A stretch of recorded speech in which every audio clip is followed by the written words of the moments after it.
Good evening, guys. Good evening, and welcome to Chelsea SW6 update on all the things going on around the club that we all love. And let's kick it off with the reasons why we were so successful in the signing of Mudryk, explained by Shakhtar Donetsk's CEO Sergei Pulkin. So let's have a little read of this, guys. Rather interesting. In a remarkably candid interview with The Athletics, Adam Crafton, Shakhtar Donetsk CEO Sergei Pulkin, has given a detailed explanation of how and why they chose to do business with Chelsea and why they believe they are not only coming out ahead in the deal, but how Chelsea seriously helped secure the agreement. Overall, it was the same offer, not approximately the same, it was the same figure. So us and Arsenal are exactly identical. The fixed part, variable part, and bonuses. But if you look inside the fixed part and bonuses, it was completely different.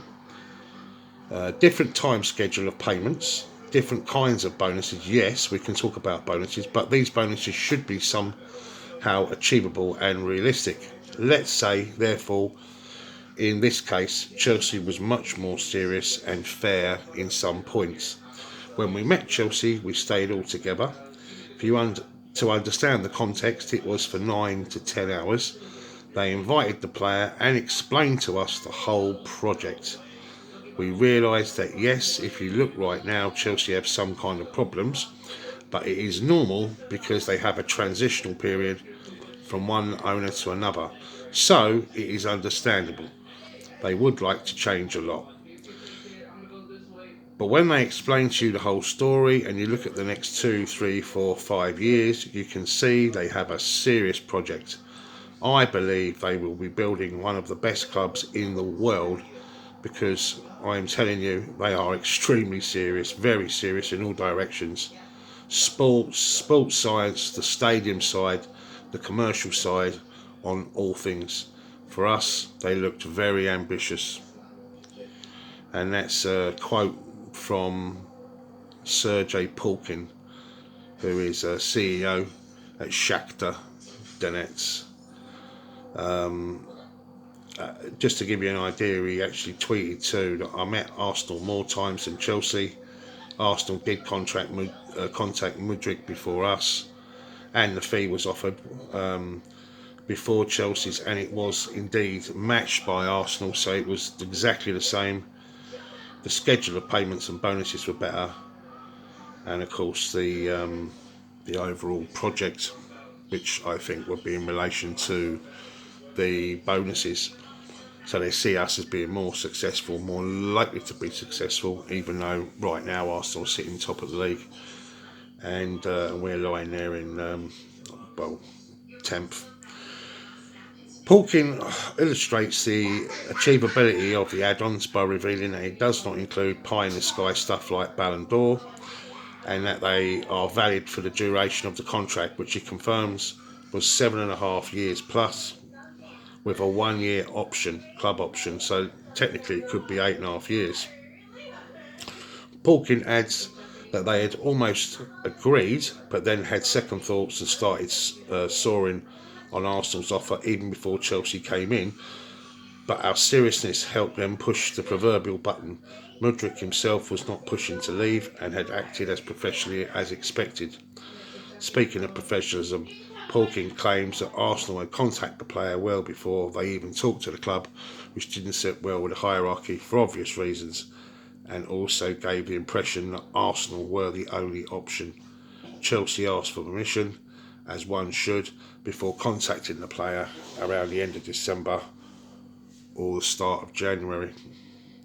The CEO also confirms that a friendly in Donetsk between the two clubs will be held as soon as it's geopolitically possible. The idea apparently came from Chelsea co-owner Begdad Akbari, but the rumoured 25 million donated to the war relief efforts in Mariupol is from the Shakhtar president Rinat Akhmetov himself, however, and not directly related to this transfer. Now, so the 25 million that's been reported is going to the Ukrainian war effort is not coming indirectly off this transfer, but from the Shakhtar Donetsk president himself. But I would dare say that our money's obviously being used towards it, so indirectly I guess it is. Hence probably why it's been reported that way. I'm sure Arsenal wouldn't necessarily co-sign everything he claims, but there's also little reason to believe that he's not telling the truth as he knows it. Their club would have come out looking good either way, and we can only hope that the impressions that we've given him of our ambitions and plans for the future lead to such glorious outcomes indeed, and with Mudryk front and centre. So there you have it then, guys. Our consortium of people literally went out there, sat down for 8 to 10 hours, thrashed out a deal, worked on all the nitty gritties, sold them the dream of Chelsea, where we're going, and the whole massive project. Hence why the add-ons and bonuses look more attractive than, say, Arsenal's perspective, whereas maybe they've just been going there to negotiate a deal directly for the player. So they were selling the deal to Shakhtar Donetsk, you know, as well as the player. It was a massive overall commitment from our board, like, you know, you have to say. And then of course they put him on a private jet, our private jet, and flew him back to London to get the medical done ASAP so he could be presented at half time, you know, for the Crystal Palace game. Yeah, ruthless, absolutely fucking ruthless. Okay, so what else? Well, there's not a lot out there basically. Levi Colwill, as you know, he's on loan at Brighton. He's a player that we're looking to bring back next season. He's been doing really well. He's got himself into the Brighton team. He's excelling himself. So much so that there's rumour has it he's going to be called up for the England team. They've got 2 friendlies, I think Ukraine and Italy. Rumour has it he's going to be involved in that. So he's earned himself possibly an international call-up. Past completion of 89.4%. You can understand why we want to tie him down. And it gives you massive options next season with regards to our centre-backs, because we don't really know how long the Thiago Silva thing's going to continue. And of course there are lots of rumours concerning Koulibaly, whether we, I don't know, perhaps maybe let him go or we persevere. But either or, we've got ourselves a fantastic player there, Levi Colwill, 19 years of age, big lad, 6'2", fan-bloody-tastic. More news on the stuff I was talking about yesterday in relation to Newcastle. Up there in the Newcastle Chronicle, they are talking about the January window. They are interested in Conor Gallagher, Ruben Loftus-Cheek and Hakim Ziyech. There are 3 players that they would like, Eddie would like as part of his squad. I wouldn't be upset. I don't know. I feel a bit indifferent about Ziyech, if the truth be told, because I do think there's a player in there. I think they all got talent in some way. If they weren't talented, they wouldn't be interested in him. But in order to make way, because we need to, let me just get this right. I believe we need to cut 2 homegrown players from the Champions League squad ahead of our round of 16 tie against Dortmund.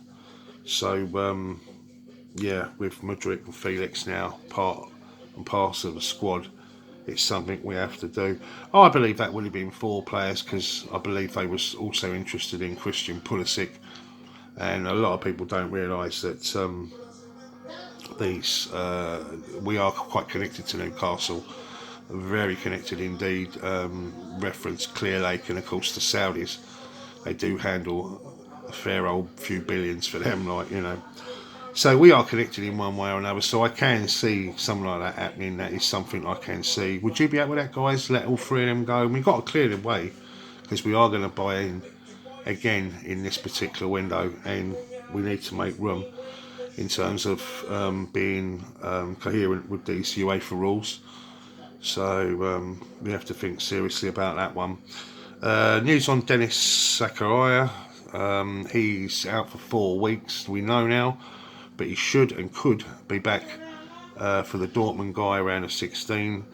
Ben Jacobs is also talking about Brighton and the two players that I mentioned yesterday, Trossard and Mudryk. I believe Brighton wants £75 million for the player. We are kind of happy to pay 65, so there is a negotiation there. It's clear he's a player that we're after and someone that's come out publicly and supported and has a lot of love for Graham Potter. So there you go. And reference Trossard, well, we know that he was admitted from the Brighton side and was spotted on the Eurostar going home to his native Belgium. So I don't think all is well there. And his contract, of course, is up at the end of the season. So who knows? Maybe we're going to have a Brighton 1 and 2, coming to Stamford Bridge. Just before I go, guys, Dr. Eva Canero, who hasn't been part of us for 7 years, she tweeted recently, hello, beautiful London. Maybe there was a bit of information a few days back saying that maybe she might come back for a return. We all know that we've got rid of a lot of our medical staff, people that have been there a long time. We have got problems with our medical team. There's no two ways about it. We've got horrendous injuries. So that would be a really positive move. I'm not saying that she's in London because of that reason, but she's definitely put the tweet out there. So I guess it's watch this space. And I suppose the last and by no means least, rumour has it that Jim Radcliffe, who came in with a last minute bid for Chelsea Football Club and was, I suppose, subsequently too late, came in too late. He's now intending to buy Manchester United. He's come out, they made a statement that they're going all out to buy United. I don't think that would be a great move for Man United. He's a Man United supporter. He has a Chelsea season ticket, and he is the richest man in England. And he also is involved in a lot of teams too. He's a Swiss team. I think there's Nice and there's another. I know he's got a lot of F1 kind of connections. I'm not saying that he's not going to spend the money in United and not going to benefit from it, but I'd prefer him to buy Man United than Apple.